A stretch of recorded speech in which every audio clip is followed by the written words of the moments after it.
So the following data represent the number of available cars in a household. So we already did this with a, what were we making, a bar graph? Is that what we did it with? So I want to draw a dot plot for this now.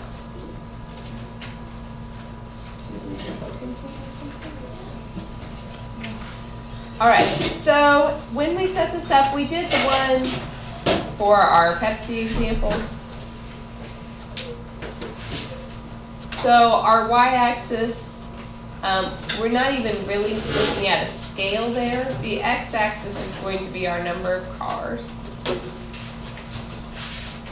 And just so it's a little bit easier to read, I'm going to go ahead and put my 0 there, listing all of the possible outcomes. So it's not like a typical Cartesian plane where you're starting at 0, 0 or anything like that. And then we really just put dots for each of our points. So what do you have? 3, 0, 1, 2. When you repeat, you just put another dot above it. The goal would be to space these the same so that when we get to the end, we can kind of compare. You guys see how I'm doing this? So I just did my first row of data, so I'm just going to keep going through the second row now. Put a dot for every point.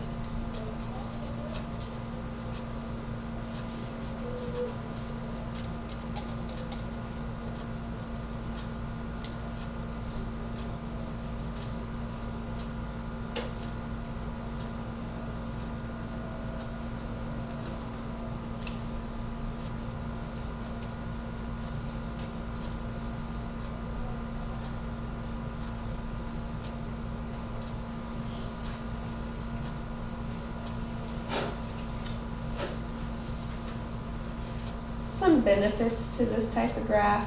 It's easy. We're not losing our original data. You know, I could go back and figure out all the points. It's not difficult to make. Perhaps not the most user-friendly if you want to, like, if I said how many times did you get a 2, you probably don't want to sit down and count all of those.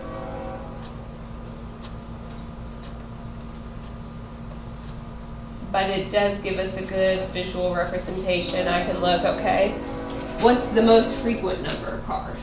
2. 2. The next most? 1. What's the least common? 5. 5. So we can answer some pretty quick questions about it, and it doesn't take much time to construct. Just a matter of putting dots. And it worked really well when we did our Pepsi example, and we had everybody trying to put their data together. We didn't have to wait and say, okay, how many of you got a 1? And then everybody answered. You just came up and put dots as you went. So when you have a lot of people collaborating, it's a pretty easy method for recording your values. Okay. Is the dot plot okay? So the last thing I want to talk about is the shape of a distribution. So we have just a few definitions. There's really 4 different options for what our shape might look like. Do you want me to let you write for a minute and then talk about what?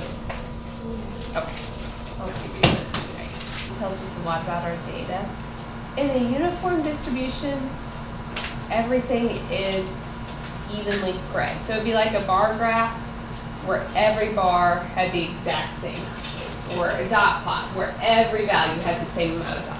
It's uniform. It's exactly the same all the way across. Bell-shaped, we'll learn that that's the best type of data. So if you're thinking about like grades, what's average? C. So you would expect like a few people to be above, a few people to be below, and the majority right there. It will look like a bell.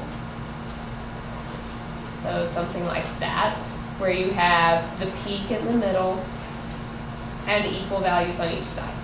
Now, so if I'm looking at this one, oh, that's a bad curve. Is that close to bell shape? Yeah. Is it perfect? No.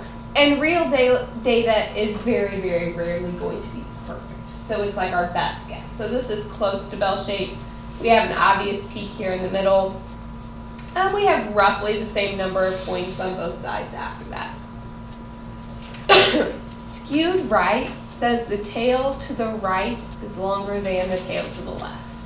Okay, so skewed means it's not symmetric. If it's skewed to the right, it means it trails off to the right. So it may be like a dot plot where we have something like this, but then we keep having all these values to the right. So we had a few to the left, but way more on the right side. So it kind of keeps going off that direction.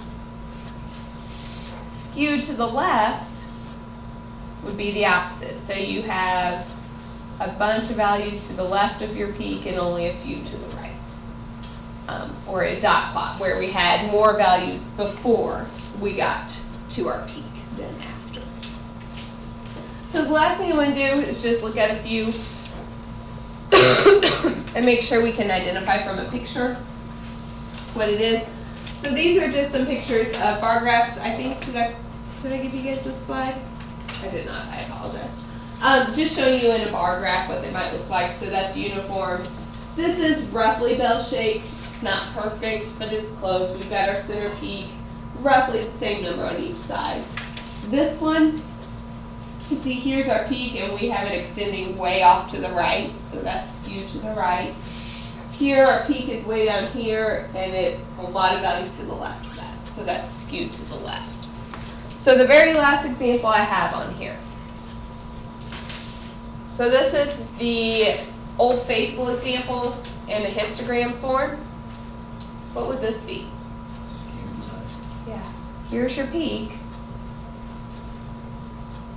You have way more values off to the left.